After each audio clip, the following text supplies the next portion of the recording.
Bonjour à toutes et à tous. Je suis très heureuse de vous accueillir pour cette 18e édition des Rencontres internationales de la diversité et toute première sur le campus de Nice. Et c'est un honneur pour nous de recevoir ce congrès, tant bien sûr par son contenu que par la valeur des participants qui nous ont rejoints aujourd'hui. Donc je voudrais adresser un remerciement tout particulier à André Boyer, qui est mon prédécesseur et qui a eu l'initiative de proposer la réalisation de ces rides sur le campus de Nice, merci André, ainsi que le professeur Marji Bruna, sans qui cette organisation n'aurait pas été possible et que je remercie aussi vivement, notamment sur le volet scientifique. Un remerciement aussi tout particulier à l'équipe de l'IPAI, l'équipe organisatrice, qui a œuvré pour que ces 2 jours soient au cordeau et que vous puissiez profiter un maximum des échanges sur notre beau campus. Voilà.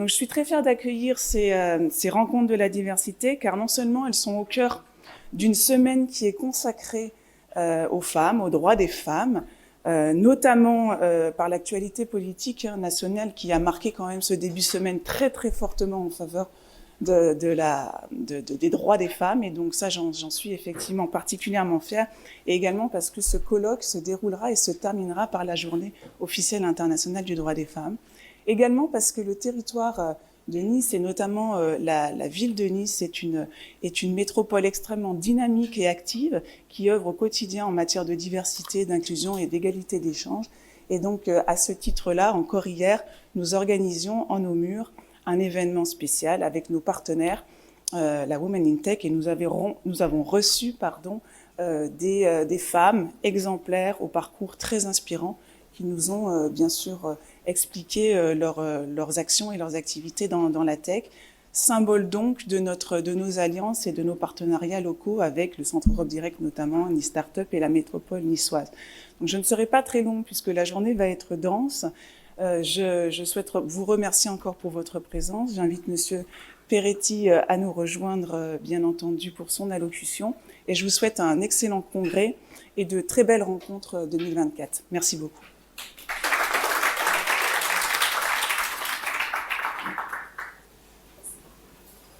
Je voudrais simplement également faire part de mon émotion à être là aujourd'hui. C'est 19e rencontre internationale de la diversité.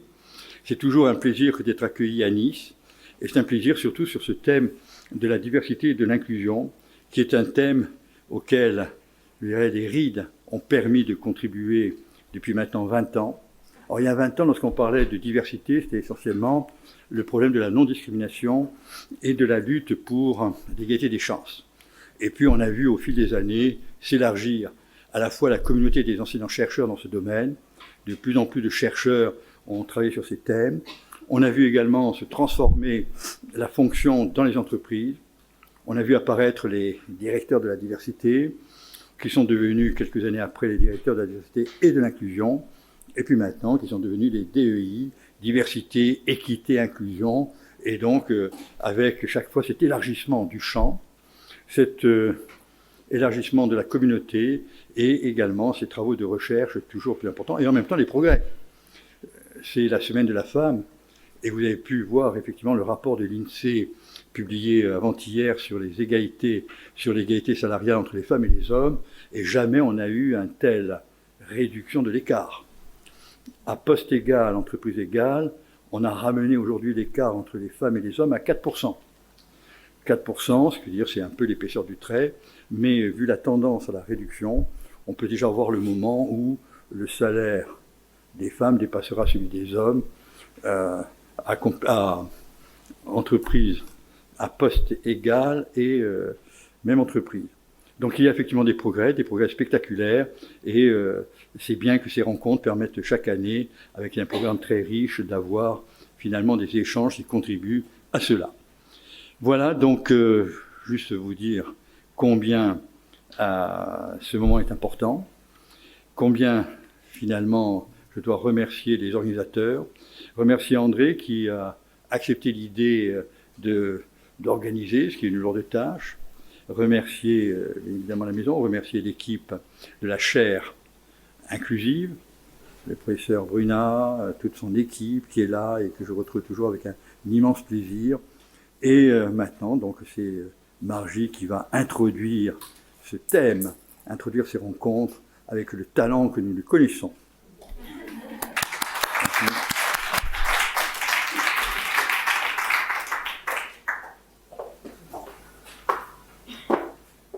Bonjour à toutes et à tous.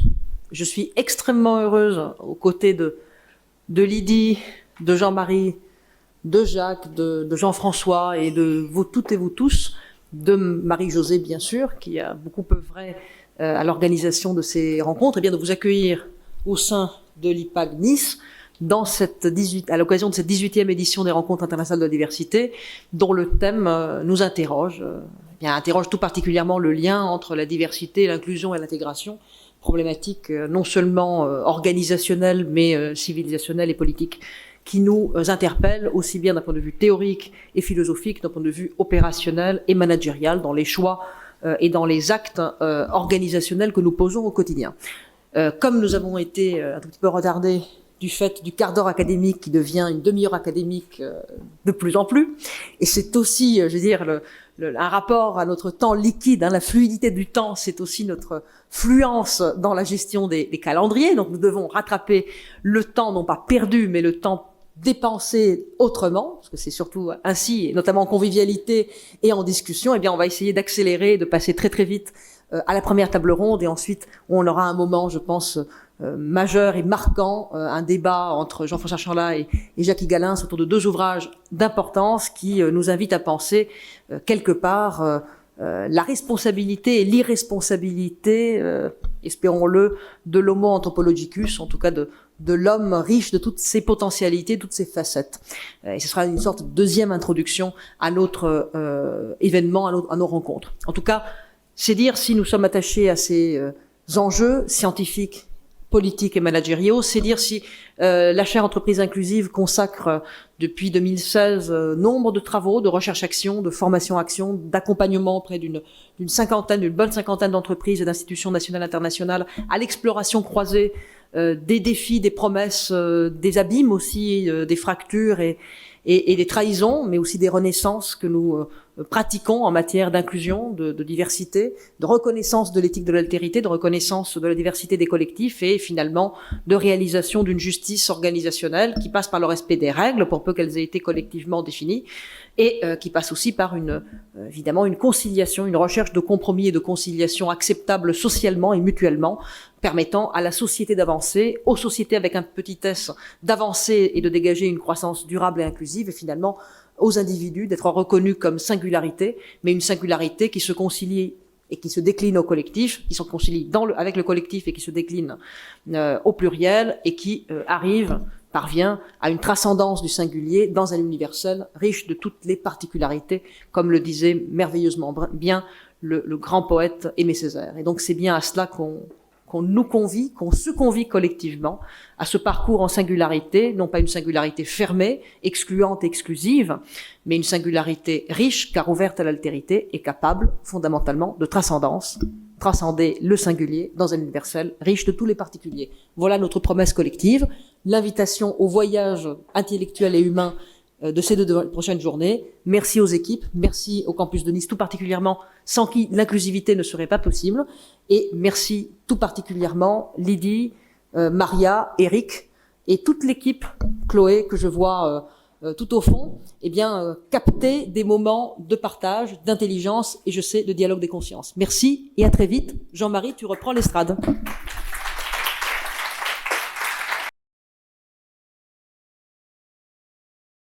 Alors, vous avez apprécié le titre de cette table ronde, harmonique de la diversité et horizon inclusif.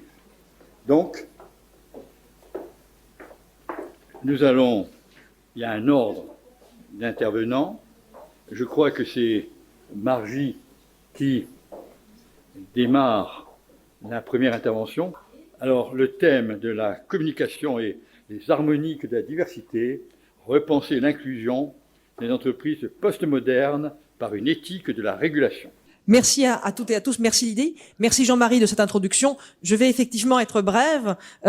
Cette communication s'enracine dans un chapitre d'ouvrage que j'aurai le grand plaisir de publier dans un ouvrage dirigé par le professeur Chanlat et qui se veut aussi une analyse plurielle, polyphonique et néanmoins chorale par les intentions sous son égide autour d'une anthropologie des organisations et d'un dialogue entre les sciences sociales et les sciences de gestion pour explorer les grands défis des organisations et du management. Et de cet ouvrage qui est à paraître en 2024, je pense, 2025, au PUL, sous la direction du professeur Chanlat, eh bien, accueillera ce chapitre qui, sous une forme remaniée, constitue un peu la trace à la fois de mes propres travaux académiques dans le cadre de la chaire et dans mes propres recherches, notamment dans le cadre de mon HDR, mais aussi une reformulation de questionnements sur les enjeux régulatoires à l'ère postmoderne et à l'ère post-Covid tout particulièrement, multicrise, que j'explore actuellement dans le cadre d'un rapport que je rédige avec Laurent Capelletti pour la FNEJ et qui va paraître cette année et qui porte précisément sur le management performant ou la performance managériale que nous reformulons sous la forme du management aligné. Et derrière le management aligné, il y a une éthique de la régulation, il y a une régulation plurielle. Donc là, nous avons une approche qui est beaucoup plus générale, qui dépasse la question de la diversité, mais quelque part la racine des questionnements, la racine de la réflexion, c'est bien l'étude du rapport à l'altérité, à la diversité et à l'inclusion dans le contexte organisationnel.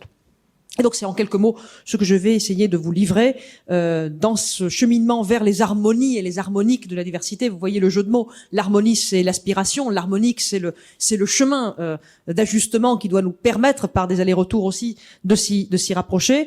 Je vais débuter en quelques mots par recontextualiser ce chemin. Et ce chemin, il est contextuel, il est contextualisable. Je pense que c'est une des grandes leçons des travaux de Jacques, de Jean-Marie, d'Annie ou de Jean-François. C'est bien l'importance centrale de la contextualisation. Ça n'empêche pas, évidemment, de rechercher des grandes tendances, des outils qui sont généralisables dans leur philosophie. Néanmoins, la contextualisation est indispensable pour rendre praticables des outils, des concepts, des méthodes, des référentiels de gestion capables de se confronter à la complexité et à l'évolutivité des contextes. D'où l'importance d'une contextualisation multidimensionnelle, holistique, totalisante, selon les termes que l'on choisira. Donc le premier élément à avoir à l'esprit, et nous le savons tous, c'est que nous évoluons dans une société qui est instable, trouble et troublée. Une société qui est victime et en même temps façonneuse de réalités ambivalentes qui s'accompagnent de contradictions, bien sûr qui s'accompagnent d'une complexité, évidemment Edgar Morin nous l'a enseigné, qui est hypertrophique, qui est paroxystique, qui est aussi paradoxale, bien entendu, puisqu'elle est extrêmement difficile à réduire, à simplifier. Embuée donc dans la complexité, notre société postmoderne est victime de crises, nous les connaissons toutes, tous et toutes, nous les vivons, nous les subissons aussi, des pandémies aux crises géopolitiques, en passant par les crises économiques inflationnistes, macroéconomiques, les crises bien sûr identitaires et culturelles, cela fait partie intrinsèquement des crises, les crises politiques, j'allais dire la crise des institutions, à la Bernard Manin, eh bien nous l'avons lu en politiste, eh bien nous le découvrons en citoyen, la crise de nos institutions, la fragilité de nos démocraties. Et bien entendu des conflits qui ne sont pas que géopolitiques, qui sont aussi sociaux et une instabilité socio-économico-politique qui devient harassante, qui devient angoissante et qui est façonneuse de situations complexes, ambiguës, ambivalentes. Ces situations se caractérisent par la contradiction, voire même par la coprésence, c'est même pas l'ambivalence, c'est la plurivalence, la coprésence de phénomènes extrêmement divers, extrêmement polarisés, opposés dans leur connotation et coexistants ou se révélant dans des moments différents, dans des espaces différents. Nous vivons une société polycentrique et donc contradictoire, puisque les mêmes phénomènes se déploient de manière différente dans des espaces, y compris très contigus les uns par rapport aux autres. Cette ambiguïté, elle nourrit, elle accompagne l'incertitude, cette difficulté à prévoir. Je parle sous le contrôle des économistes, la vraie difficulté de la modélisation de la complexité en contexte d'incertitude. Et elle s'accompagne, bien entendu, elle façonne une instabilité qui est à la fois la conséquence d'un mouvement, d'une dynamique consubstantielle à la complexité, et aussi une tentative de trouver des solutions précaires dans un contexte de complexité. Ceci façonne une société que j'ai plaisir à qualifier de duale ou de dualiste. L'ambiguïté, c'est la coprésence de phénomènes de connotations différentes. Et c'est en cela que cela nous éduque à une conscience de la diversité. Pourquoi ? Parce que nous vivons dans une société qui est tout à la fois globalisée, mondialisée, et très localiste, dans le bon sens du terme, retour du local, circuit court, économie circulaire, et dans dans la face sombre, le localisme comme synonyme de fermeture vis-à-vis de l'autre, de la diversité des points de vue, des cultures, des traditions et des points de vue. Le localisme comme fermeture ou comme enracinement. La contradiction est déjà là, ou en tout cas la plurivalence est déjà là. Nous vivons dans une société polycentrique et en même temps, nous n'avons jamais connu des phénomènes d'interdépendance et de quelque part contagion aussi marquée, pas simplement d'un point de vue sanitaire ou économique, d'un point de vue culturel, avec des phénomènes de contagion qui ne sont pas que comme Zimmel, Bourdieu l'avait anticipé, du haut vers le bas, notamment pour les modes, mais des phénomènes qui sont du bas vers le haut, ou du milieu vers le haut, en termes de diffusion des modes, y compris d'un point de vue culturel. Donc c'est cela aussi qui façonne une complexité, une diversité de situations. Nous vivons dans une société qui est hyper individualiste et en même temps qui connaît une forme de communautarisation, y compris virtuelle, mais pas que virtuelle. Une société qui est hyper individualiste, mais qui recherche un mimétisme, et un mimétisme qui se réduit très, très souvent, non pas au fond de la condition humaine. Là, c'est le grand mimétisme à la Hannah Arendt ou à la Jonas, ou à la Sartre. Ce qui fait notre humaine condition, notre existence humaine, c'est notre humaine condition, notre finitude, notre être au monde, destiné à mourir et en même temps à garder une trace, et une trace au collectif. Bon, on réduit notre être en commun, ou notre être commun à un trait souvent secondaire d'affichage et d'apparence. Hyper individualiste et mimétique, mais avec un mimétisme qui se réduit aux extrêmes les plus simplistes. Société donc singulariste, qui doit chercher à faire commun ou à faire archipel malgré les singularités ou dans les singularités, malgré les singularités appauvries et au contraire grâce à des singularités reconnues dans leur globalité. Donc la diversité est partout. Elle est consubstantielle à notre projet, même à notre réalité de société, à notre projet politique. Elle est partout et elle nous appelle à trouver le chemin du commun. Ça signifie trouver le chemin du consensus, autrement dit, nous donner des règles. Nous avons vécu une société, nous vivons dans une société qui est certes, je reprends l'appel à communication de ce congrès sous l'égide de Jean-Marie, une société qui est fanny, qui est friable ou fragile, fracturée quelque part. Après, on peut mettre plusieurs adjectifs au-delà de la question de fragilité. Il y a la fracture, il y a la friabilité, il y a le flou de cette société. C'est une société qui est angoissante et anxiogène pour nous tous et pour nos sociétés, pour nos organisations, pour nos pratiques managériales. Elle est évidemment non linéaire et elle est difficile à comprendre. Elle est inintelligible, en tout cas difficile. Et néanmoins, la difficulté de la comprendre ne doit pas nous arrêter dans l'effort d'essayer, malgré tout, de cerner les grands traits de cette complexité. Ainsi, cette société troublée, disais-je, doit nous obliger, au-delà des phénomènes de concurrence qu'on connaît, des valeurs, des modèles, des intérêts, des systèmes, des orientations, doit nous obliger à conscientiser la centralité de la diversité dans son cœur, en son sein. Non seulement diversité des hommes et des femmes, des générations qui se croisent, des cultures, des peuples qui se croisent beaucoup plus que dans toute autre période humaine. Mais c'est la diversité des situations, c'est la diversité de jeu est un autre. Et un jeu qui se transforme avec une identité plurielle et complexe, qui se transforme de plus en plus vite, de plus en plus rapidement, et de plus en plus, j'allais dire de manière de plus en plus contradictoire. Jeu est un autre. Ben, jeu est un autre, mais j'allais dire plutôt, jeu est un autre, jeu est 1000 autres. Un, ou nessuno 100.000, je parle pour ceux qui sont italianophones, Pirandello, c'est un, 100 000 et personne. Notre objectif, c'est de ne pas être personne. C'est de ne pas tomber dans le nihilisme, ni individuellement, ni organisationnellement. Une organisation qui, au fur et à mesure des multiples, se perd, déficit régulatoire donc, est une société qui implose. Le nihilisme, c'est l'implosion. L'explosion, c'est le conflit, mais le conflit peut être fécond, même il a des conséquences négatives. Le nihilisme, l'absence d'identité d'une organisation, c'est l'implosion et c'est extrêmement dangereux.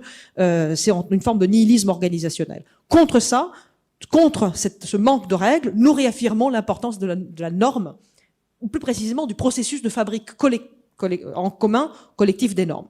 Nous réaffirmons l'importance, dans une société qui se nomme diversité, de fabriquer en commun des règles qui sont là pour garantir, dans une société qui est mobile, qui fait de la mobilité sa promesse, un horizon d'équilibre provisoire. D'où l'harmonie. L'harmonie, c'est une forme d'atteinte de l'équilibre, précaire certes, local certes, mais néanmoins acceptable et surtout atteignable en contexte.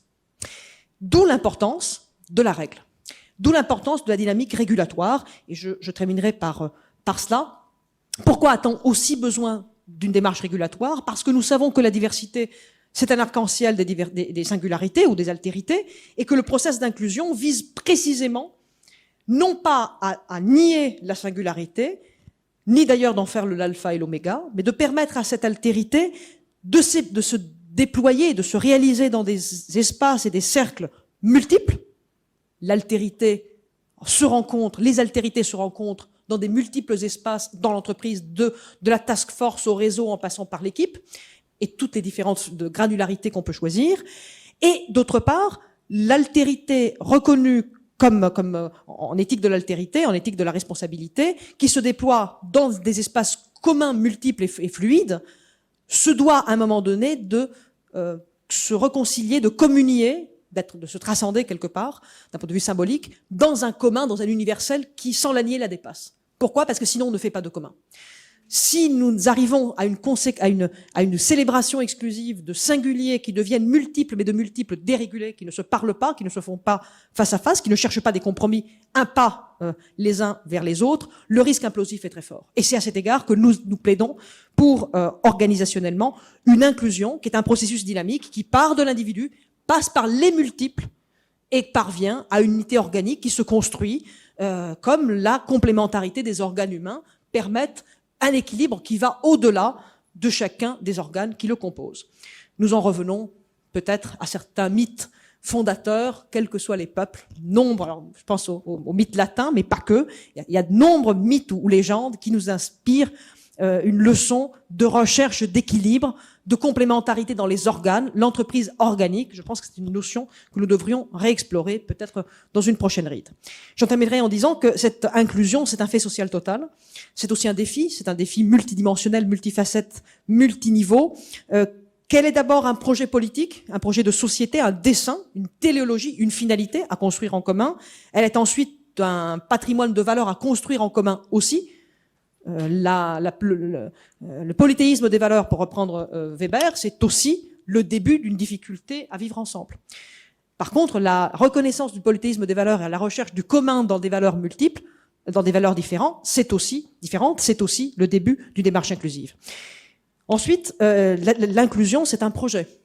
Je vais paraphraser mal Sartre. L'homme est d'abord un projet qui se vit subjectivement et l'homme sera d'abord ce qu'il aura projeté d'être. Eh bien, l'inclusion est d'abord un projet qui se vit subjectivement mais qui se réalise objectivement par des normes, des règles, des process organisationnels. Et l'inclusion sera d'abord ce que les hommes et les femmes qui font l'organisation auront souhaité construire ensemble. L'inclusion, c'est un projet politique. Il y a de l'existentiel dans un projet inclusif, par l'altérité, et il y a du projet politique par ce qu'on décide collectivement de construire ensemble. D'où pour nous l'importance des règles, de la démarche régulatoire qui doit participer à féconder cet horizon d'équilibre. À cet égard, nous considérons que cette approche de l'inclusion, elle doit être prise aussi comme une opportunité de transformer les organisations, comme un process de changement organisationnel qui se pilote. Et ce sont d'autres travaux que j'ai pu mener par le passé et actuellement. C'est un process qui se pilote comme un changement organisationnel profond, multidimensionnel, multiprocess, et qui vise l'alignement tendanciel de l'organisation. L'inclusion doit participer à rendre aligné entre personnes, entre niveaux, entre organisations,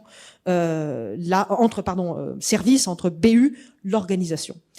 Mais l'inclusion, c'est aussi de la pratique opérationnelle. C'est une pratique difficile, contradictoire, qui nous expose à nos propres contradictions entre la norme et la pratique, entre le principe et l'application, entre un principe noble et légitime dans un contexte et un principe un peu moins noble, un peu moins légitime dans un autre. C'est aussi la complexité de l'humain, c'est la complexité des concepts et des réalités auxquelles nous devons faire face. Il ne reste pas moins que l'inclusion doit devenir une méthode de management et une méthode de management réciproque, du manager vers le manager, du manager vers le manager. Et cette deuxième dimension, elle est parfois un tout petit peu oubliée dans nos travaux. Finalement, un peu à la manière d'une boutade, je dirais que l'inclusion, c'est un bien collectif. Elle est un bien collectif car elle est pas que un bien commun. Il n'y a pas de rivalité dans un bien collectif. Il n'y a pas d'excluabilité, on ne peut pas exclure quelqu'un d'un bien collectif, ça on le sait, mais un bien commun aussi. Par contre, la rivalité dans le bien commun, on la connaît tous, c'est le problème du fleuve. Si tout le monde pêche, à la fin, il n'y a plus de poissons. C'est le problème de la finitude, de la limite, de l'éthique de la finitude, comme dirait Jean-François, auquel nous devons être sensibles. Et néanmoins, si l'inclusion est un bien collectif, ça signifie tout simplement que le gâteau à partager est plus grand. Qu'il est donc, personne ne doit être exclu de la table ou de la scène de l'inclusion, et qu'il n'y a pas de rivalité entre le bénéfice de l'inclusion pour l'un ou pour l'autre, à l'orée de la Journée internationale des droits des femmes, j'ai plaisir à rappeler que des programmes pro-égalité hommes-femmes ne font pas d'ombre ou de préjudice aux hommes, ils ne permettent que de rétablir le principe fondateur de l'égalité. Et donc ça commence par un processus qui reconnaît l'individu, égalité des droits, et qui progressivement participe à rétablir des relations groupales, des relations de groupe fondées sur un principe de justice, et ce même principe de justice, élargi à l'échelle organisationnelle, sociale et finalement environnementale, doit nous permettre de refonder le commun. Le dernier mot que je voulais vous dire, c'est un mot de modèle que je vais juste vous montrer, on pourra en reparler à un autre moment, qui est volontairement un peu provocateur, parce qu'il rappelle dans une société qui est aussi un peu victime de son hédonisme et de son goût de l'esthétisme, a quand même une allergie aux règles. Alors oui, certes, on est allergique aux règles parce que nous avons un empilement des normes que nous n'aimons pas, qui se contredisent, s'élident, se superposent, se fragilisent les unes des autres. Nous avons tous horreur des multi-référentiels, des multi-reporting. Moi, la première. Trop de reporting, tue le reporting, trop de normes, tue la norme, nous le savons. Oui, mais quand même. Autant nous pouvons critiquer l'excès de normes, l'hypernormativité, qui peut conduire fondamentalement à une illisibilité, voire à une irresponsabilité. Je parle sous contrôle de Jacques, on en reparlera, parce que trop de normes permet aussi de se, comment dirais-je, frayer un chemin entre les normes, donc quelque part de tricher. D'où le fait que index de RSE ou index de non RSE ou d'irresponsabilité, c'est une idée très intéressante pour justement essayer de ne pas tricher avec des labels ou des référentiels qui sont différents et donc sur lesquels on peut jouer. Il reste pas moins que si on peut critiquer l'excès de normes, nous avons besoin de régulation, de process fondamental. Et évidemment, j'en appelle aux travaux fondateurs de Jean-Daniel Reynaud, qu'on a essayé là aussi de généraliser en contexte de complexité postmoderne. Fondamentalement, plaider pour une éthique de la régulation, ça signifie d'abord rappeler que la première des régulations, c'est l'éthique de l'altérité, jusqu'au sacrifice ultime de soi, dira Lévinas, mais sans en arriver là, à l'extrême, ou peut-être à la parole tellement éthique qu'elle en devienne presque poétique. Déjà la limitation, Jacques l'explique dans son ouvrage, déjà ne pas faire de ne pas nuire à autrui. C'est la liberté négative. Je m'empêche de faire du mal à autrui. Mais c'est déjà très bien. Cette démarche-là, elle est une affaire de limitation. C'est ce qu'on appelle l'autorégulation, la régulation du sujet par lui-même. C'est le début d'une démarche de régulation collective. Donc oui, il est légitime en organisation, comme dans la société, de mettre en place des démarches régulatoires qui fixent des normes qui permettent le commun.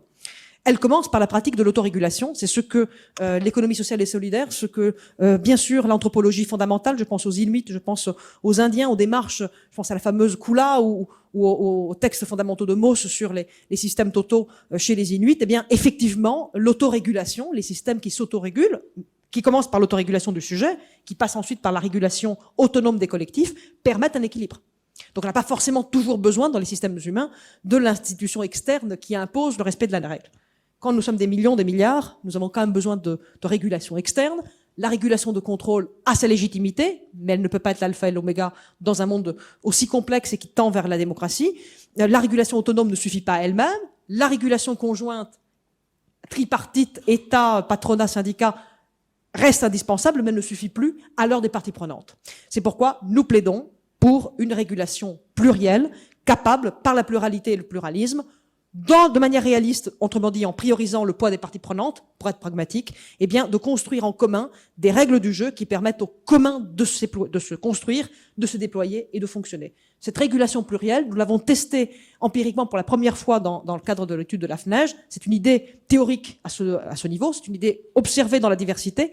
Est-ce qu'elle fonctionne en général pour les organisations?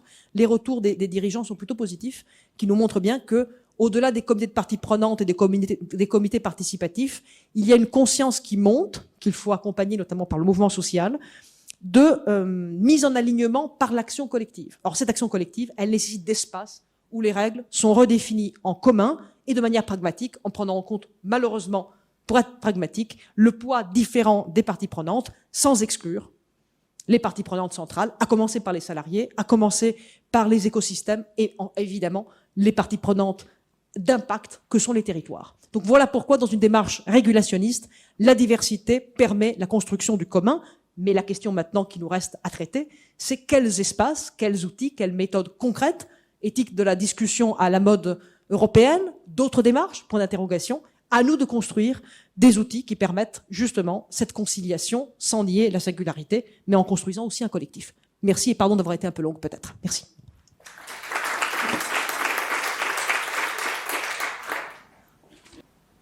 Il y a une phrase qui m'a frappé dans ton exposé brillant, c'est la question de l'autorégulation. C'est-à-dire, tu dis, on va commencer par s'autoréguler avant de songer à passer à des aspects de régulation collectif. Et ça me semble très, très marquant de la réflexion de notre société, qui est avant tout une société individualiste. Alors, tu dis pas qu'elle est individualiste, mais elle commence par l'individualisme.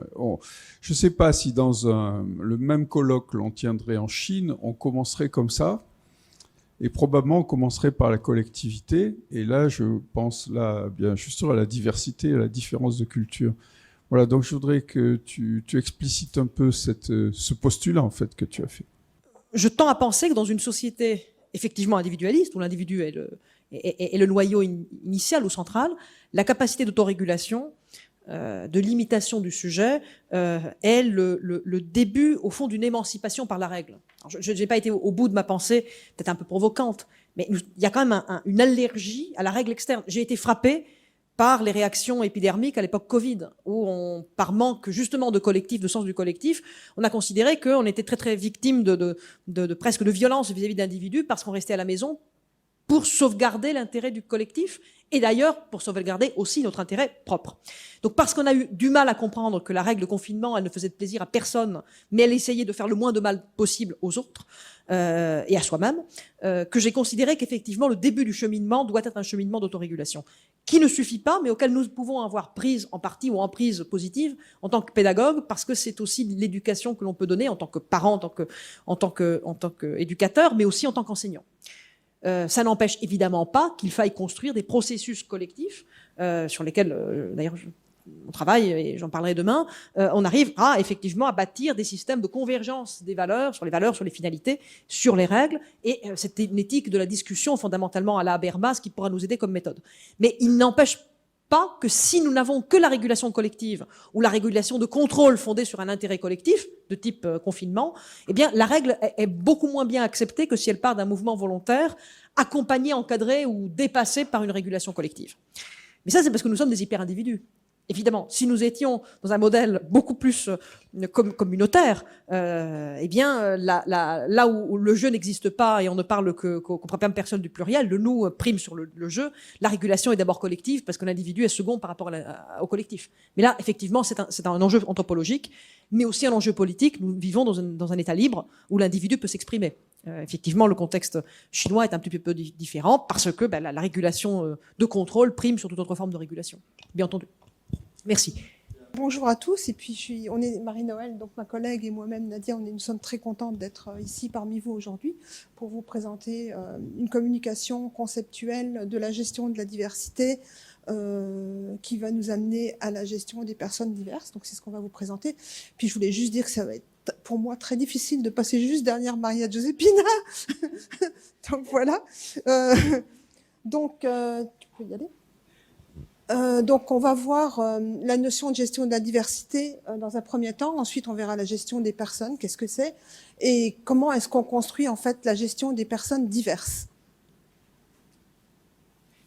Donc l'historique, on parle de l'historique nord-américain, puisqu'on vient de Rimouski au Québec. Ça va faire plaisir à notre collègue.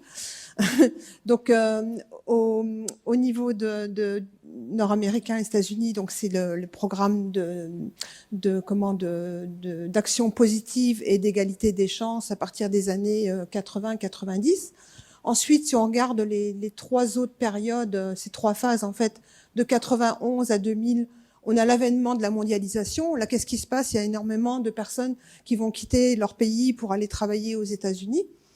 Sauf que dans les organisations, ils vont être discriminés, il va y avoir des préjugés, des stéréotypes, etc.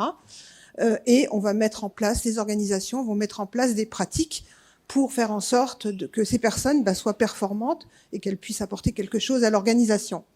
Ensuite, 2001-2010, les chercheurs commencent à travailler sur la diversité des équipes, sur la diversité sur les résultats des équipes, la diversité des groupes de travail également.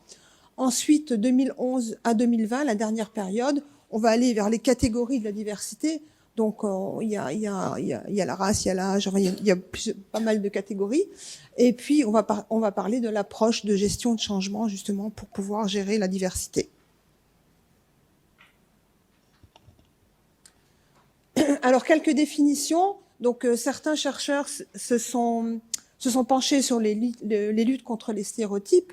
D'autres vont tirer parti de la diversité de la main-d'œuvre pour que l'organisation atteigne ses objectifs de performance, etc. D'autres actions organisationnelles volontaires sont conçues pour créer l'inclusion des employés.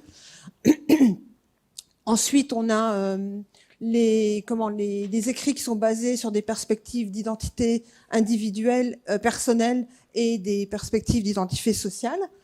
Et puis, un autre, Haas et Schmida, donc eux vont parler des trois paradigmes, la lutte contre les discriminations, la valorisation des différences dans les organisations et la construction d'une identité commune. Alors, les effets de la gestion de la diversité dans des organisations, ça peut être des effets positifs ou des effets négatifs.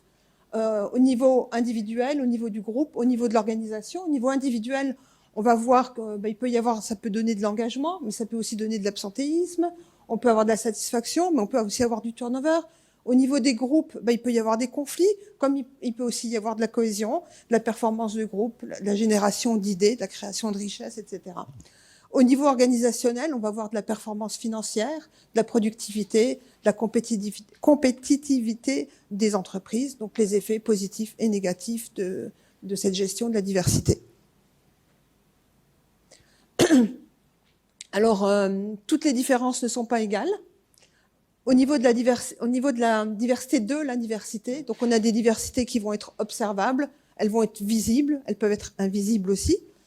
Et puis on a des diversités sous-jacentes. Donc dans les observables, on va avoir la race, l'âge, le genre, l'ethnicité, la nationalité.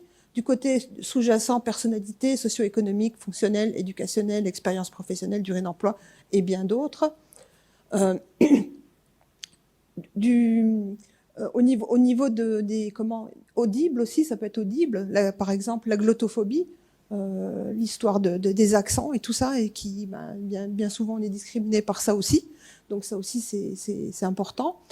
Et puis, il y a le handicap et la religion, qui sont également donc qu'on peut mettre dans certaines cases qui apportent des problématiques. Voilà.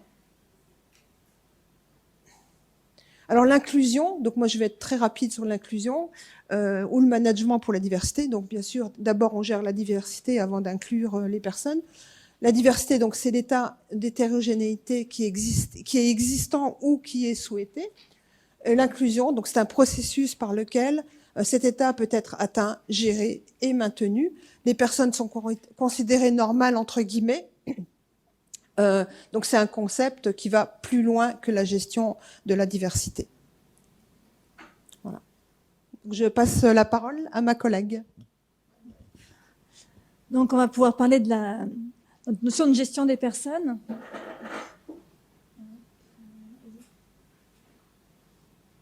Donc en fait d'abord, pour pouvoir parler de gestion des personnes, on va voir la notion de personne.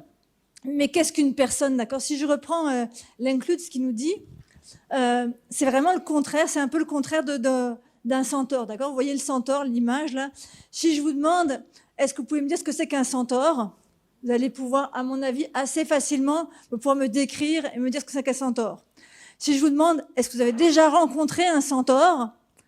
Peut-être que vous aurez peut-être un peu moins de chances de pouvoir me dire que oui. A contrario, si je vous demande de me décrire ce que c'est qu'une personne, me définir une personne, ce sera peut-être beaucoup plus compliqué. Par contre, si je vous demande à chacun d'entre vous, est-ce que vous avez déjà rencontré une personne? À mon avis, je pense que oui. D'accord? Donc, voilà.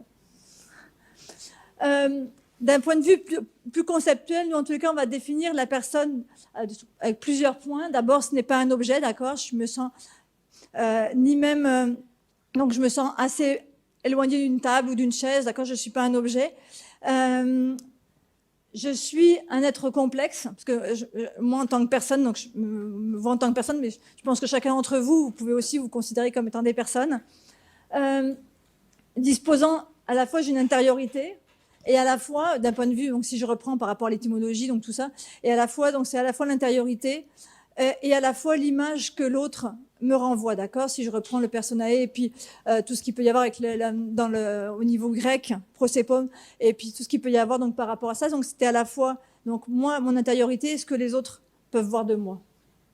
Et une personne, c'est à la fois un être unique, on est chacun unique, donc différent et unique, et à la fois on va tous pouvoir partager certains éléments, d'accord? Ce qui fait que quand on va sortir, quand on va pouvoir discuter autour d'un verre, on va pouvoir tous voir des éléments qui vont nous rapprocher, malgré nos différences. Et ce qu'il faut voir aussi, c'est qu'une personne, si je reprends un peu la définition de Mounier aussi par rapport à la notion de personne, c'est que les 1000 manières dont je vais pouvoir avoir la possibilité de pouvoir déterminer, je peux très bien dire, ben, cette personne c'est un fonctionnaire, c'est un Français, c'est ceci, c'est cela. Les 1000 manières dont je vais pouvoir avoir, pour le cataloguer, ça sera jamais. Lui, il va dire, si je reprends la définition de Mounier, il va dire, ben, voici Bernard Chartier, c'est un fonctionnaire, un Français, ça peut être, on peut donner plein de caractéristiques comme ça, mais ce n'est pas un Bernard Chartier, c'est Bernard Chartier, d'accord? Donc quoi qu'il arrive, je ne serai pas une Marie-Noël, je vais être, oui, je suis une Marie-Noël, mais je suis moi, d'accord? Qui je suis complètement. Et chacun d'entre vous, c'est pareil. Voilà. Et puis de toute façon, donc même si je veux mettre une caractéristique par rapport à un besoin particulier que je vais avoir, c'est un employé, c'est ceci, c'est cela. Oui, je peux mettre une caractéristique, mais ça sera toujours très très limitant par rapport à l'ensemble de la personne telle qu'elle va être. Voilà. Donc, quand je vais vouloir gérer des personnes, je vais devoir tenir compte que chacun d'entre nous, on va être des personnes. Donc, oui, il va y avoir un employé et un manager à la limite, mais chacun d'entre eux vont chacun être des personnes. Donc, ça va être des relations entre deux personnes et pas uniquement entre un employé et un manager.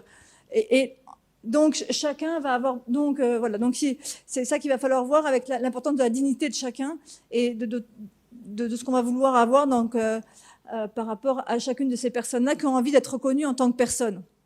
Aussi, donc, on va voir la distinction entre association d'individus et communauté de personnes.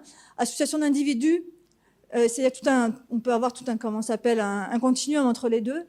C'est que on va avoir des individus qui vont être les uns à côté des autres et noués ensemble par des contrats ou des intérêts et voilà, tandis que des calculs et autres. Tandis que dans la notion de communauté de personnes, on va vouloir former du commun.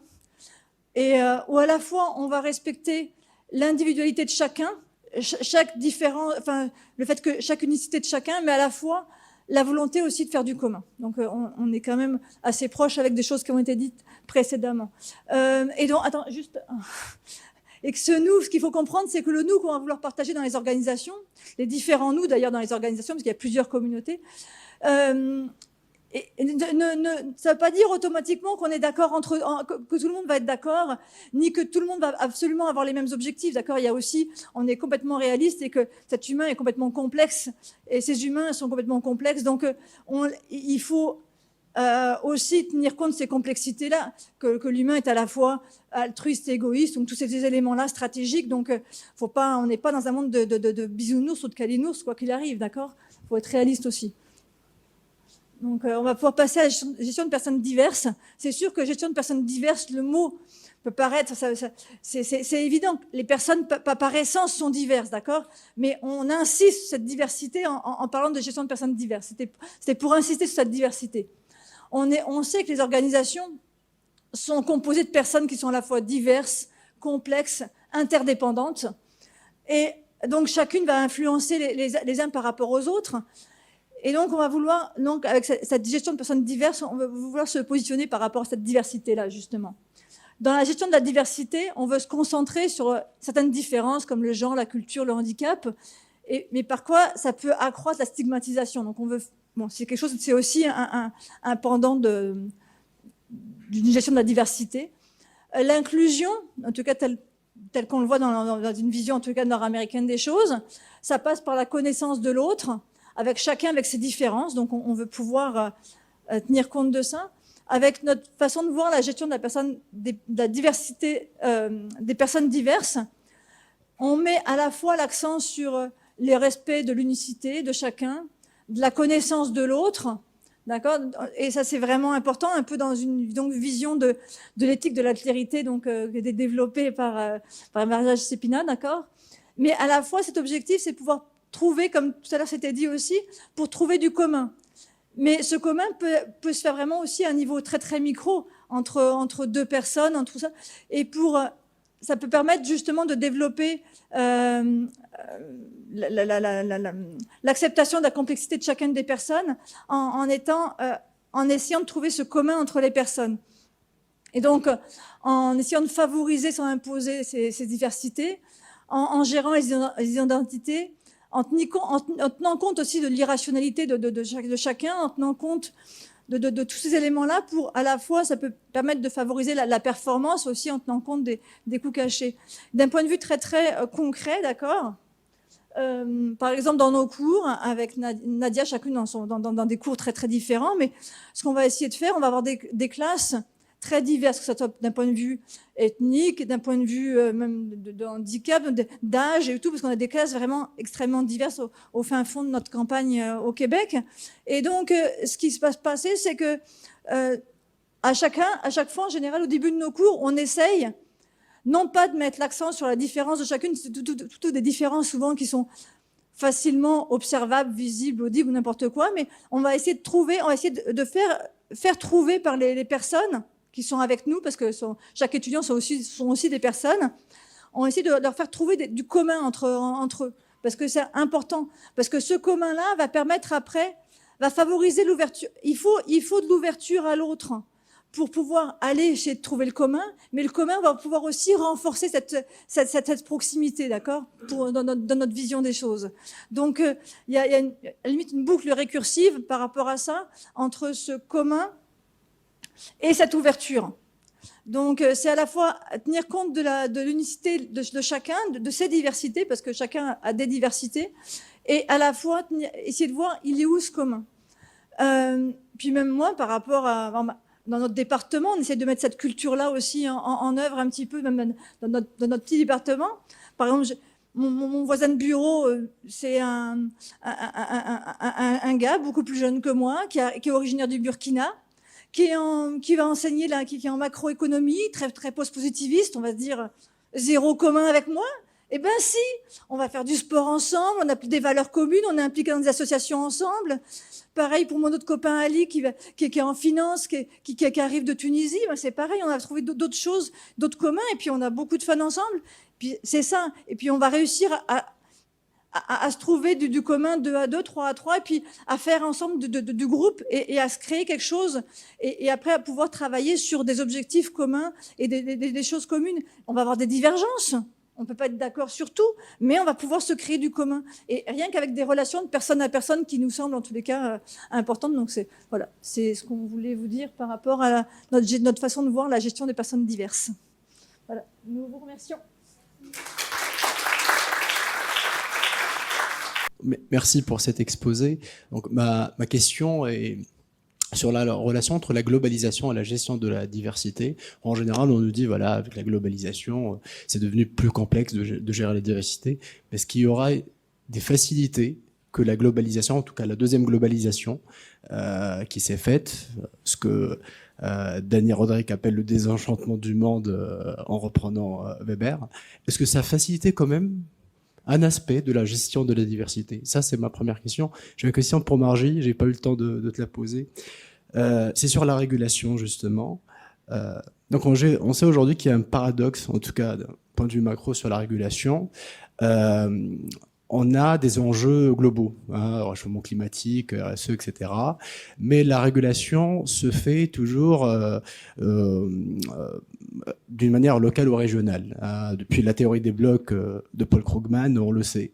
Donc, n'y vois-tu pas un problème, une impossibilité finalement de la régulation, en tout cas une régulation qui sera inclusive, c'est-à-dire aujourd'hui, prends la Chine, son positionnement par rapport au réchauffement climatique.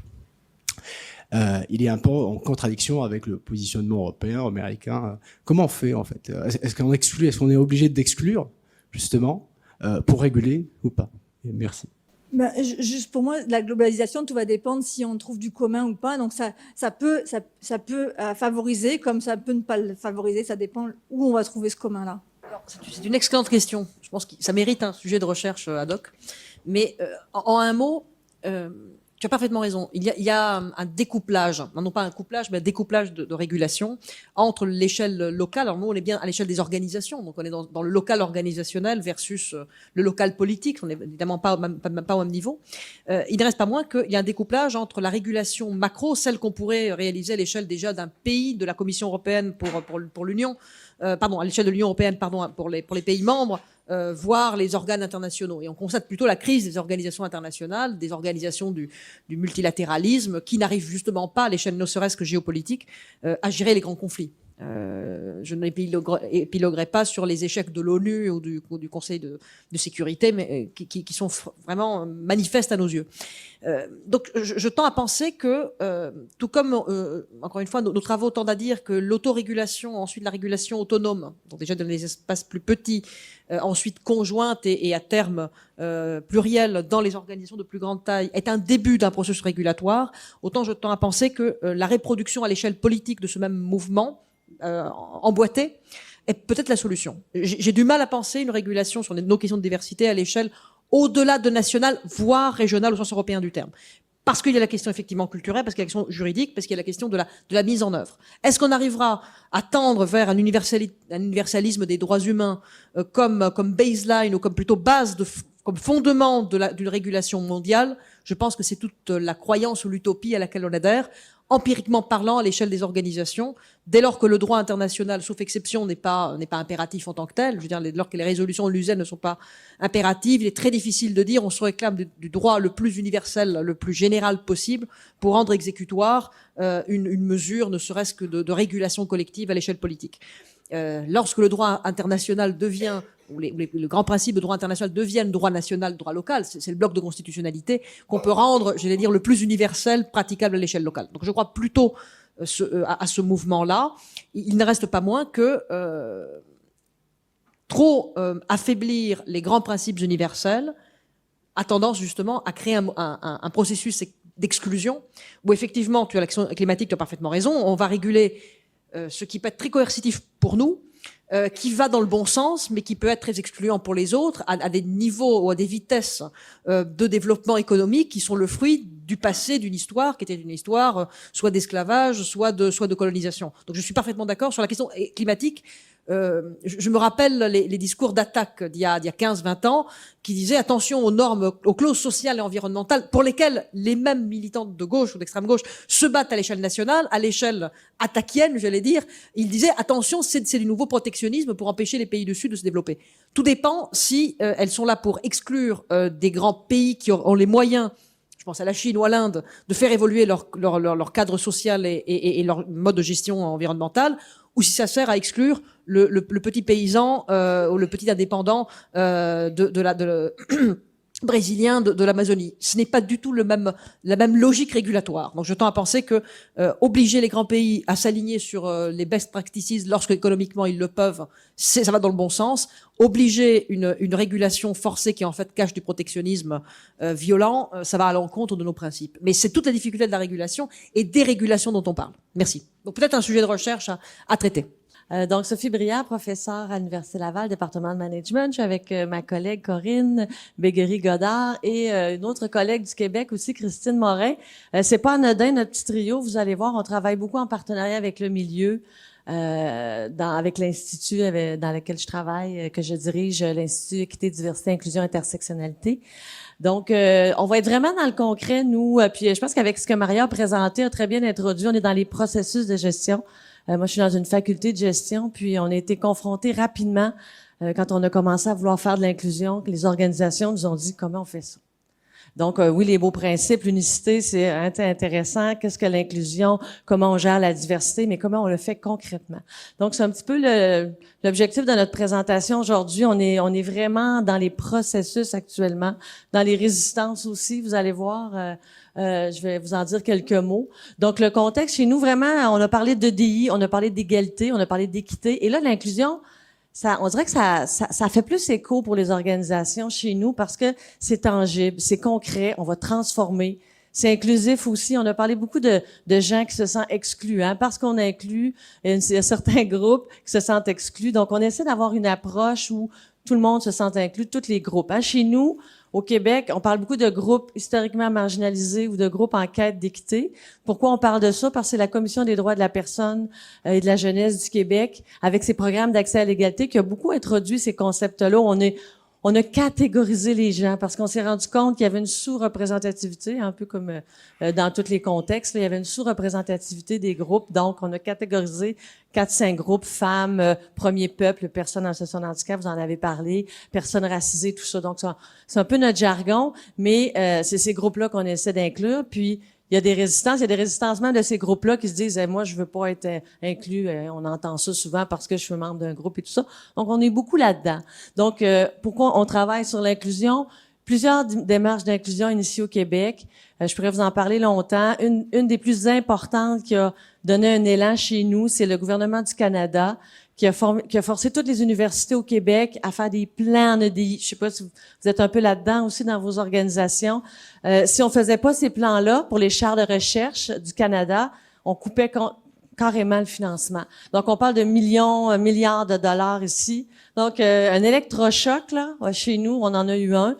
Puis, moi, on m'a demandé, Sophie, tu travailles sur l'égalité homme-femme, tu travailles sur la diversité, Corinne, tout ça. Pourriez-vous nous aider à comment on fait ça, un plan en équité, diversité, inclusion? Et là, je regarde Christine, qui est une adjointe chez elle à la direction, qui a le rôle de faire ça tous les jours de l'inclusion, un plan en EDI. Elle va nous en parler demain avec Corinne dans le secteur de la santé. Donc, c'est à ça qu'on a été confrontés. On s'est dit, on fait ça comment? Donc, on s'est regroupés. Moi, j'ai eu la chance de changer. J'enseigne la gestion de projet. Ça m'a beaucoup aidé. La gestion de changement aussi. Je me suis dit, on va le prendre comme un vrai projet. Hein? C'est exactement comme ça. On s'est rendu compte, puis on va en parler dans les enjeux, là. On veut faire un changement en technologie, on veut faire un changement en RH, ça va bien, tout le monde embarque. En inclusion, voilà, on va faire ça un peu pour la cause, pas trop de moyens. Tu sais, qu'est-ce qu'on va mettre là-dessus? On va se créer un comité, mais finalement, tout va se faire tout seul, ça va bien aller. C'est pas ça du tout. Pas ça du tout. Donc, on s'est dit, comment on s'organise? Alors, nous, et vous allez voir, nos méthodes de recherche sont très action, hein. On revient, des fois, on parle avec des organisations, puis moi, on se dit, hey, donnez-nous une minute, on va y penser, on va se parler, moi puis Corinne, on ne sait pas trop comment on peut vous conseiller, puis avec Christine aussi, on co-construit au fur et à mesure. Mais je pense qu'on crée du collectif, on crée quelque chose, même si des fois, ça va pas toujours aussi bien qu'on voudrait, on pense que il y a quand même un mouvement chez nous, puis on avance dans nos processus. Donc, ça a eu un impact, ce que les chaires de recherche du Canada ont fait sur le gouvernement du Québec, le gouvernement des villes, les grandes entreprises chez nous. La plupart ont maintenant leur plan en EDI. Là, ce qu'on se rend compte, c'est qu'on en parle beaucoup, c'est beau sur le site web, on fait de l'EDI, on fait de l'inclusion, mais dans la vraie vie, comme je le disais, est-ce que c'est vraiment fait? Plus ou moins. Donc, il y a des niveaux variables, puis c'est un peu là-dessus qu'on essaie de collecter des données. Donc, on fait de la recherche. On a des mandats d'accompagnement chez nous à l'Institut, puis c'est toujours un mandat de recherche parce qu'on veut collecter des données, partager ce qui se fait dans le milieu avec les autres organisations. Donc, comme je le disais, il y a vraiment un effet d'entraînement. La recherche, puisqu'on vous présente aujourd'hui, c'est une collecte de données itératives, là, comme je le disais, qui se co-construit avec le temps. Donc, on veut vraiment avoir une meilleure compréhension de la complexité. C'est vraiment complexe. Puis on l'a vu avec la présentation, le contexte. On essaie de faire des choses qu'on n'a jamais fait. On en parle beaucoup de la diversité, mais puis ça implique, et ça, Christine va bien le présenter avec Corinne demain, ça implique toute l'organisation. C'est pas juste créer un comité. Moi, j'entends beaucoup, on va travailler nos processus de recrutement. Oui, mais c'est que le début. C'est que ça, c'est complexe. L'autre chose qui fait que c'est très complexe aussi, c'est que ça implique une multitude de parties prenantes. Hein, les stakeholders, on peut pas faire l'EDI tout seul. Hein, dans les universités, il faut travailler avec l'association étudiante, il faut travailler avec notre ville, il faut travailler avec le gouvernement, il faut travailler avec la Commission des droits de la personne. On a le droit de pas faire des choses, on a le droit de faire certaines choses. Alors, c'est un travail collectif. Et on est beaucoup plus enclin à travailler dans la performance. Hein? Dans nos universités, on est compétitif. Et là, on nous demande d'être collaboratif, d'être collectif, puis travailler ensemble. Donc, il y a un gros changement de paradigme, nous, on constate actuellement. Donc, c'est quoi ces enjeux et défis-là des démarches? Puis c'est là-dessus surtout que on n'aura pas beaucoup de temps, mais que je vais vous entretenir. Donc, on travaille sur le concept d'inclusion. On travaille beaucoup sur le concept d'organisation inclusive. C'est quoi ça, une organisation inclusive? C'est ça que nos terrains nous demandent. On travaille sur quoi? Les résistances. Nous, on reçoit présentement, on a des pétitions contre le DI. On a eu ça dans le milieu universitaire. On a des éditorialistes dans nos journaux qui nous disent que ça n'a pas de bon sens, que ça s'en vient anticonstitutionnel, la dernière qu'on a entendu la semaine dernière. Donc, on est toujours en aller-retour avec nos partenaires qui essaient de faire de l'EDI, mais qui reçoivent des messages de contestation presque à toutes les semaines. Puis là, est-ce qu'on arrête, est-ce qu'on continue? Donc, on travaille beaucoup actuellement sur les résistances, comment on gère ça, comme un vrai changement dans le fond. Donc, on va vous en dire quelques mots, on n'aura pas beaucoup de temps aujourd'hui. Et les stratégies de changement, comment dans le fond. Alors, nous, on a vraiment couplé les théories de l'inclusion, les méthodologies de recherche, parce que vous allez voir, on travaille beaucoup en approche participative. Donc, on peut pas faire ça sans parler aux gens. Qu'est-ce que vivent les groupes? C'est quoi leurs enjeux? Donc, on a couplé ça. La gestion de projet et la gestion du changement. Je parlerai pas de tout ça aujourd'hui, mais pour nous, c'est un petit peu ça, l'organisation inclusive. Quand on dit que c'est complexe, puis ça, sur quoi on peut travailler dans nos organisations, ben c'est ça. Donc, il y a tout l'environnement, hein, je parlais des nombreuses parties prenantes qu'on a identifiées. Donc, travailler avec le gouvernement, notre cadre légal. Et derrière tout ça, il y a tout l'environnement de la discrimination, des problèmes qu'on vit d'exclusion, hein, parce que c'est ça d'abord et avant tout, c'est est-ce que les gens se sentent inclus ou exclus dans nos organisations? C'est cette expérience-là au centre qu'on essaie de découvrir, de collecter. Des fois, les organisations nous disent, ben c'est quoi nos enjeux? Ben parler aux gens, ils vont vous le dire ce qu'ils vivent. Hein, les groupes, vous avez parlé des groupes tout à l'heure. On parle beaucoup de climat de bienveillance, de climat d'inclusion. Donc, et ce qu'on se rend compte souvent dans nos organisations, c'est qu'on pense que ça va bien. Puis quand on parle aux gens, ben là ils nous disent non, j'ai été victime de discrimination, de racisme, de sexisme et tout ça. Mais les gens, ce qu'on se rend compte aussi, c'est qu'ils ne parlent pas ouvertement de ce qu'ils vivent. Donc, nous, on a des méthodes de collecte de données où on va faire des entrevues, des focus groups, des sondages, des questionnaires. On est là-dedans. Ça prend du temps, mais une fois qu'on a compris ce que les gens font, du mieux qu'on peut, hein, c'est très difficile à faire, mais ça nous donne beaucoup d'indications sur après comment on peut transformer l'ensemble de nos pratiques. Donc, il y a des gens qui nous disent, oui, il y a des enjeux au niveau du recrutement. Des fois, c'est le processus de travail. Des fois, ça n'a même pas rapport avec le DI, hein.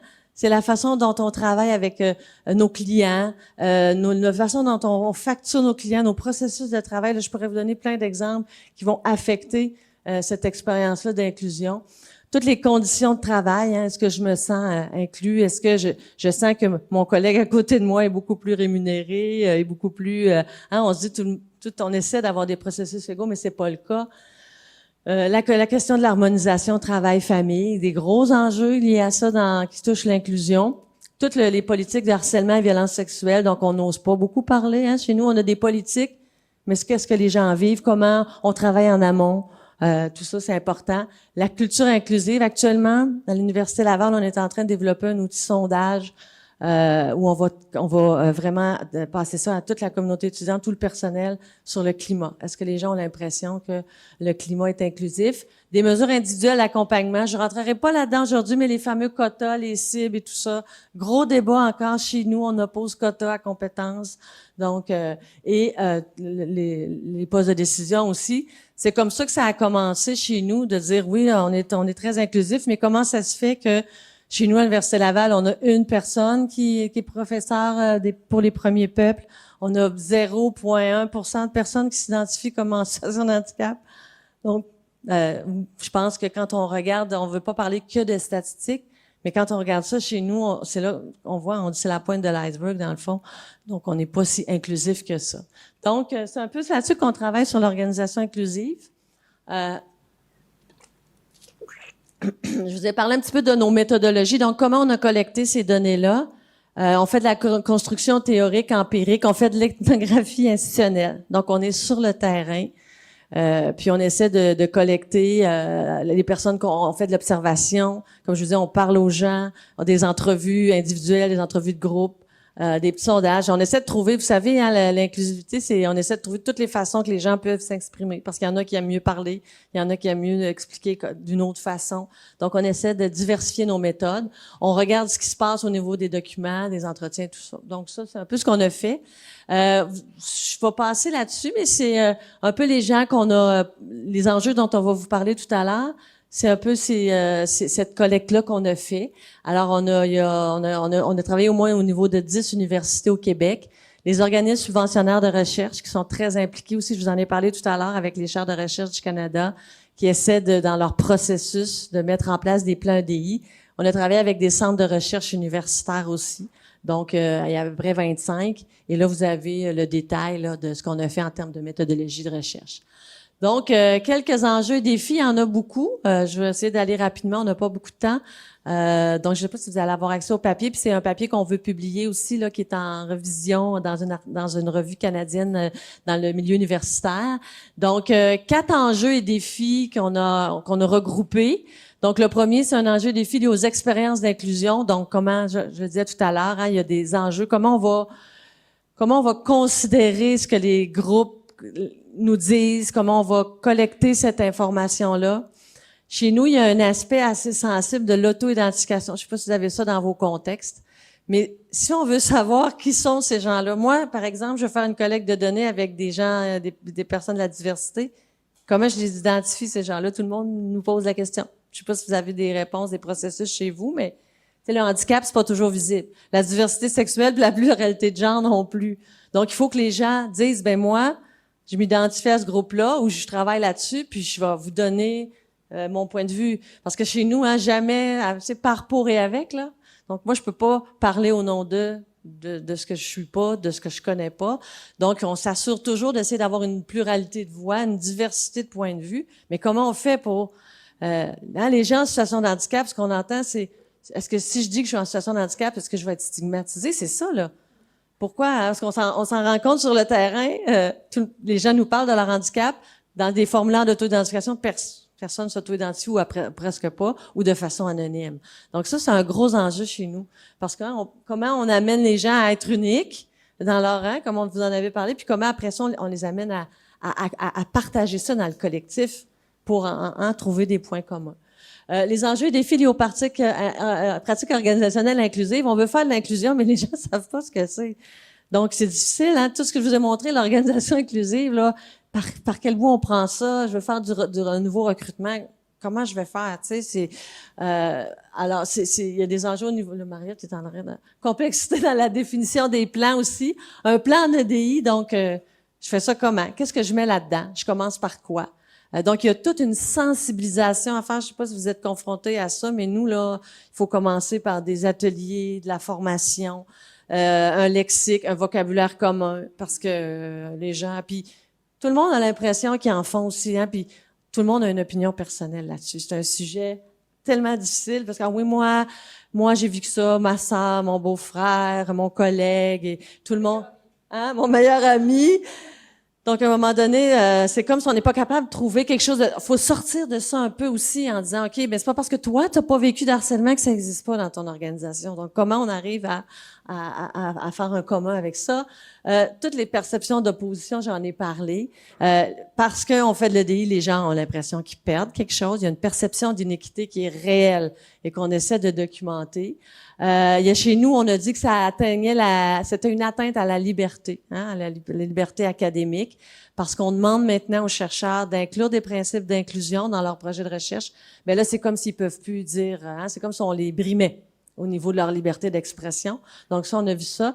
On a même eu une pétition à l'Assemblée nationale pour la promotion de l'homme blanc chez nous. Donc, je vous dis à quel point, parce que là, pauvre, excusez, mais c'est je veux pas, mais là c'était parce que ils ont 99,9% de chance d'avoir des poches chez nous, mais là 1,01 qu'ils ont pas, là, il a fallu faire. Alors notre gouvernement a fait une pétition, ça vous donne une idée, une motion. Donc, et finalement, sur les enjeux liés aux stratégies, processus de changement, on s'est rendu compte que c'est ça. Hein. Il faut gérer ça comme un vrai changement. Mais quand les ressources sont limitées, quand les gens qui parlent les plus forts, ben c'est eux souvent qu'on écoute. On se connaît, le biais de prestige et tout ça. Alors on travaille beaucoup à essayer maintenant de mettre en place des mécanismes de gouvernance, de gestion de projet, des espaces de discussion aussi pour essayer que tout le monde puisse s'exprimer, que c'est pas toujours les mêmes ceux qui parlent le plus fort, parce qu'on le voit chez nous. Aussitôt que quelqu'un parle plus fort, les gens commencent à reculer. C'est très, très fragile comme création de collectif. Corinne, je te laisse compléter. T'es sûre? Corinne aura l'occasion de parler peut-être plus de son expérience demain dans le milieu de la santé. Donc, on a d'autres... OK, vas-y. Bon, ben OK, fait qu'on passe... On a-tu terminé? Je fais ça vite, hein? Donc, conclusion... complexité des transformations. Donc, c'est vraiment des démarches itératives et collaboratives. On avance, on recule. On est dans un hôpital actuellement au Québec, un gros centre hospitalier. Puis là, on a créé plein de comités, puis on se parle. Puis, OK, ça fonctionne, on essaye, ça fonctionne pas, on revient. Faut vraiment y aller par étapes. Puis c'est pas linéaire, donc comme on disait, on essaie vraiment de co-construire de la connaissance, des pratiques. Faut les partager aussi. C'est pour ça qu'on écrit là-dessus. Nous, on développe des outils, on partage avec les gens pour essayer de créer une collectivité, un aspect collectif, puis de faire des recherches aussi dans nos démarches pour partager ça. Peut-être terminer juste, je vais vous montrer nos processus, vous allez rire parce que je rentrerai pas toute là-dedans, mais comment ça peut être, des fois, je trouve que c'est trop technique, mon affaire, mais je donne un cours, moi, sur méthodologie et projet en équité, diversité, inclusion. Corinne m'a beaucoup aidé dans ce cours-là aussi parce qu'on a un diplôme maintenant en EDI chez nous. Puis, quand je vous dis, on essaie de coupler, là, vraiment, moi, j'ai appelé ça une démarche itérative et collaborative. Donc, toutes les théories, tu sais, au départ, on est vraiment en recherche organisationnelle. Donc, on collecte des données. Et cette étape-là est tellement importante, en tout cas pour nous autres, mais elle est longue. Tu sais, les gens veulent faire l'EDI, 6 mois, 1 an, ça va être réglé. Non. Tu sais, 6 mois, 1 an, ça, c'est quasiment la collecte de données, là, qu'on fait parce que, tu sais, on essaie de faire une rencontre à 2-3, ça prend quoi, 1 semaine avant de se trouver, 1 semaine, 2 semaines, 3 semaines avant de trouver du temps? Imaginez si vous voulez consulter 400-500 personnes, là. Ça se fait pas en 2 semaines, 3 semaines, hein. Donc puis là, il y a des gens qu'on rencontre en collectif, ils veulent être rencontrés en individuel. Il y a des gens qui veulent pas parler, s'identifier. Fait que là, on fait des sondages par écrit. Fait que ça prend beaucoup de temps. Mais il y a toute l'analyse de l'environnement qui est importante à faire pour favoriser l'engagement. Moi, je dis le processus est aussi important que le résultat.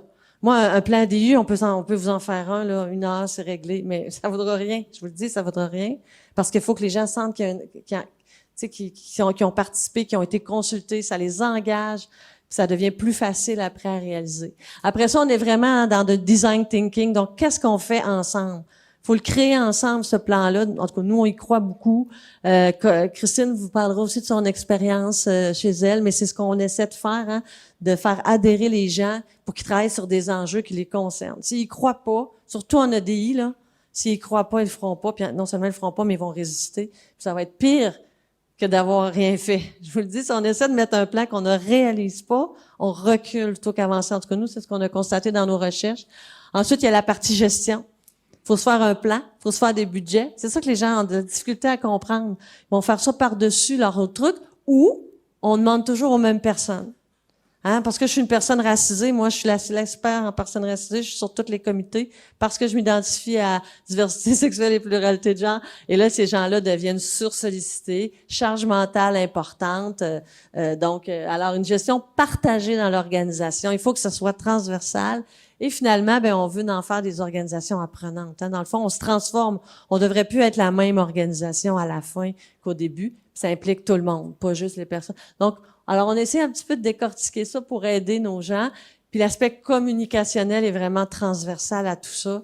Il faut montrer des petits pas aussi. Nous, on s'est rendu compte de ça quand on fait des démarches. C'est pas parfait, mais on a réussi à faire un plan de communication inclusive. On en parle. On a réussi à faire, je sais pas moi, une politique de recrutement inclusif. On en parle, on essaie de montrer des petits pas qu'on fait. Parce que si vous attendez la grande inclusivité à la fin, ça prend 10, 15, 20 ans, les gens vont être découragés. Donc, des petites choses, des petites réussites, ça fonctionne bien aussi tout au long. Les communiquer aux personnes pour montrer que il y a des choses qui se passent finalement, puis que on est différent. Oui. Merci. Mais je voudrais juste ajouter une chose par rapport à ça, c'est que Sophie, dans la formation à la maîtrise en EDI qu'on a développée, elle forme les étudiants, les étudiantes en gestion de projet, en méthodologie de recherche en EDI avec des méthodes participatives. Et les étudiants et étudiantes finissent avec une activité de synthèse et un projet EDI. Et moi, j'enseigne ce cours-là, et on a mis en application toute cette belle dynamique. Et les étudiants, les étudiantes, quand ils sont sur le terrain, quand ils sont dans les milieux, se sont vraiment rendus compte que c'était nécessaire de passer par toutes ces étapes-là et qu'on fait pas un plan EDI sur un coin de table en 10 minutes avec les personnes qui sont dans le département des ressources humaines. Donc, c'était vraiment important d'avoir toute cette démarche aussi structurée et de collecter les données. Les étudiants et les étudiantes comprenaient pas que on leur disait il faut collecter des données, il faut avoir de l'information pour pouvoir mettre en place des actions qui répondent à des besoins qui ont été identifiés par les personnes à qui ça va s'adresser. Donc, c'était ça, juste la petite parenthèse que je voulais faire. Merci.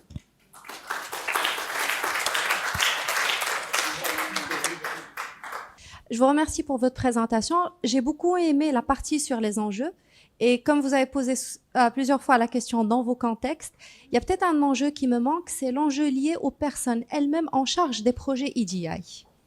Parce qu'aujourd'hui, il y a quelques années, les personnes en charge des projets EDI étaient des minorités actives au sens de Moscovici. Aujourd'hui, on est plutôt dans un mimétisme. Ce n'est plus la minorité, mais c'est une minorité majoritaire qui suit des comportements mimétistes et qui pourrait entraîner des dérives des projets EDI. Et là, pour moi, l'enjeu, il est très, très important parce que toutes les personnes qui vont mettre en place un projet EDI ne sont pas équivalentes. Et on pourrait assister à des dérives dans les contextes dans lesquels j'opère. Des fois, les dérives, elles proviennent essentiellement des personnes qui elles-mêmes doivent mettre en place ces projets EDI. Quand vous parlez des dérives, avez-vous un exemple? Qu'est-ce qui arrive? C'est que les gens... C'est-à-dire qu'ils vont mettre en priorité certains enjeux de diversité parce que c'est beaucoup plus facile à gérer. Et vont mettre en minorité, disons, ou on va cacher d'autres enjeux diversité parce que c'est moins facile, parce qu'il y a des enjeux qui rapportent de l'argent, qui sont beaucoup plus beaux à communiquer que d'autres enjeux qui sont beaucoup moins beaux à communiquer. C'est vraiment vrai. On n'a pas eu le temps d'en parler, mais nous, on est là-dedans, là. C'est pour ça qu'il faut faire une collecte de données pour avoir des enjeux qui concernent pas juste une personne ou un groupe de personnes. Puis, vous avez tellement raison. Nous, à un moment donné, je vais vous faire une confidence. À un moment donné, il y a une organisation qu'on accompagnait, puis eux autres, ils n'aimaient pas ça, les enjeux qui ont ressorti. Fait qu'ils ont décidé de garder juste 4-5 enjeux sur 10. Mais non. Nous, on a dit, si c'est comme ça que vous voulez travailler, nous, c'est terminé. Tu sais, fait que c'est sûr que quand vous consultez les gens, faut que vous vous rendez compte de ces enjeux-là. Puis souvent, il y a des enjeux la direction de l'organisation va se sentir très critiquée. Moi, je le vis chez nous, je suis en train de travailler sur le plan de ma faculté, puis mon doyen, il est toujours là. Oh oui, mais Sophie, il est toujours sur la défensive. J'ai dit, c'est pas toi qu'on attaque, c'est l'organisation, c'est des enjeux. Puis il faut prendre un pas de recul, puis il faut les adresser, tu sais, de façon, tu sais, faut pas mais les gens se sentent attaqués, et là, ils vont faire un choix des enjeux, puis ils vont décider d'aller de l'avant avec, pour d'autres considérations. Donc, effectivement, il faut considérer ça, puis il faut être, quand on s'embarque dans notre démarche de consultation, il faut aller jusqu'au bout puis être prêt de dire, il y a des choses que j'aimerais pas là-dedans ou qui vont venir me remettre en question. Il faut que je sois prêt à les adresser. C'est très difficile, vous avez raison. Et il y a autre chose, c'est qu'il faudrait pas que les projets EDI deviennent une règle immuable. Parce que à la base, pour nous, les gens qui travaillent dans la diversité, il y a toujours une phrase qui me revient à l'esprit, c'est celle de Montesquieu. Une chose n'est pas juste parce que c'est une loi, mais elle devrait être loi parce qu'elle est juste. Ce n'est pas parce que nous avons mis en place un plan EDI que ça doit devenir une règle immuable. Le côté adaptativité, organisation apprenante, mais à condition d'avoir les bons inputs d'apprentissage. Parce que si les... Voilà. Non, mais justement, il faudrait que ça tourne sans que ça dérive. Pour moi, la dérive stratégique, parce que ça peut devenir, parce que l'EDI, c'est une stratégie, et même la stratégie, il y a une dérive stratégique, et il faudrait faire attention à ce que les stratégies diversité ne dérivent pas sous prétexte de mettre en place des règles immuables, tout en faisant attention aux enjeux des personnes elles-mêmes en charge de la diversité. Oui, tout à fait. Et puis, je dois vous dire aussi qu'au Québec, Sophie en a parlé un petit peu tout à l'heure, on a une loi sur l'équité en emploi, donc avec des programmes d'accès à l'équité en emploi, à l'égalité en emploi. Ce qui fait que pour certaines organisations qui sont soumises à la loi, c'est compliqué de comprendre le cadre légal du PAIE et les mesures qu'on va mettre en équité, diversité, inclusion, qui sont des mesures que l'entreprise va décider de mettre en place, pas sous le coup d'une loi, mais parce que c'est une décision organisationnelle. Donc, c'est parfois difficile de faire la part des choses entre la loi et les décisions de l'entreprise. Ok. Donc, je disais, moi, j'ai peut-être deux petites remarques. La première, à la lumière de ce qui vient d'être dit maintenant, ça pose la question du positionnement des gens qui travaillent et qui se mobilisent sur la diversité. Et on retrouve un peu ce qu'on a connu au début quand on travaillait sur le genre. Dire qu'on travaillait sur le genre, c'était se mettre en danger.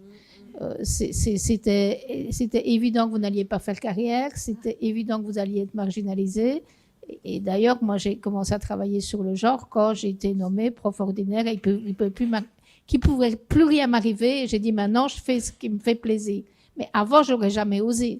C'était de la folie. Donc ça, je pense que c'est intéressant à réfléchir, notamment pour les jeunes qui démarrent leur carrière et qui doivent être un peu inquiets sur comment ils vont se positionner par rapport à ça. Et peut-être ça, c'est sur l'ensemble des communications et notamment celle d'avant. Je trouve qu'on est quand même avec un concept d'inclusion.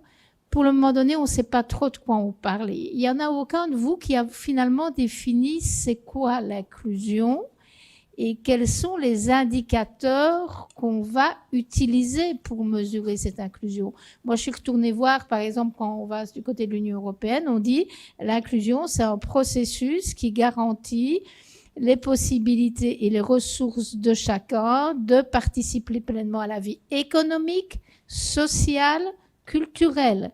OK, qu'elles jouissent d'un niveau de vie et de bien considéré comme normal et qu'elles aient l'occasion de participer au processus de décision. Enfin, il y a beaucoup de choses dans cette définition, mais je trouve que ça serait bien de définir clairement ce qu'on entend par inclusion, de dire quelles sont les dimensions sur lesquelles on travaille et quels sont les indicateurs qu'on va utiliser. Et je pense notamment à Edia qui est là, qui m'expliquait qu'elle travaillait sur les étudiants invisibles dans les écoles de gestion. Peut-être qu'elle pourrait justement compléter ça. Ben, en tout cas, nous, l'inclusion, vraiment à 3 niveaux, hein, un système d'inclusion à 3 niveaux, donc l'expérience individuelle. Donc ça, c'est important, est-ce que les gens se sentent inclus individuellement? Puis on travaille aussi sur les personnes qui doivent inclure les autres. Donc, l'expérience individuelle n'est pas juste des gens des groupes, mais des gens de peu importe ton appartenance, là. Donc, nous, on travaille beaucoup sur, on est bien conscient des comportements inclusifs. Est-ce que les gens ont adopté des nouveaux comportements inclusifs? Pour moi, ça en est un indicateur d'inclusion. Est-ce que tu as changé des comportements? Parce qu'on peut bien changer des pratiques, mais quand on parle de climat, tu sais, il faut que les gens... puis alors, nous, on a une nomenclature. Là, j'avais présenté ça un peu en Corse, mais sur... tu sais, c'est quel type de comportement on peut mieux écouter, mieux inclure les gens, mieux les connaître. En tout cas, il y a un certain nombre de leadership inclusif. On parle de choses comme ça. Puis ensuite, moi, mon deuxième indicateur, c'est est-ce qu'on a transformé des pratiques? Ou on a juste parlé? Est-ce qu'il y a des exemples concrets? C'est pour ça qu'on essayait de travailler sur un ensemble de pratiques. En tout cas, pour moi, l'inclusion, c'est la transformation des pratiques. Donc, est-ce qu'on est capable d'arriver à la fin et de dire on a changé telle chose, on a modifié telle chose, on a adopté des nouvelles façons de faire. Puis après ça, ben il y a toute la société. Hein? Comment la société, ça a changé la société. C'est quoi nos marqueurs dans la société qui fait que parce que si on peut bien vouloir changer, mais si l'organisation ne nous le permet pas, puis si ça va à l'encontre des valeurs que la société prône ou du cadre légal ou des parties prenantes, ben on n'a pas, en tout cas, on n'a pas été avancé, on n'a pas avancé dans l'inclusion.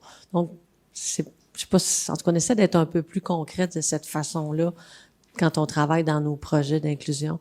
Puis sur la charge, je voulais juste compléter là-dessus, là, je sais qu'on a pas beaucoup de temps, mais sur la charge des gens qui font de l'inclusion, la clé, c'est d'enlever cette charge-là, justement, pour que ça soit partagé. J'ai pas parlé, mais l'engagement de la haute direction, puis de toutes les composantes de l'organisation. Puis on en parlait hier, Christine en mangeant. Christine n'est pas conseillère en EDI. Chez elle, elle a choisi de faire ça. Elle est adjointe à la direction. C'est très stratégique. Parce que les conseillères à qui on confie de tout faire, puis ils n'y arrivent pas. Chez nous, il y a des épuisements professionnels chez nos conseillères en EDI, parce qu'ils prennent tout sur elles, puis c'est très, très difficile.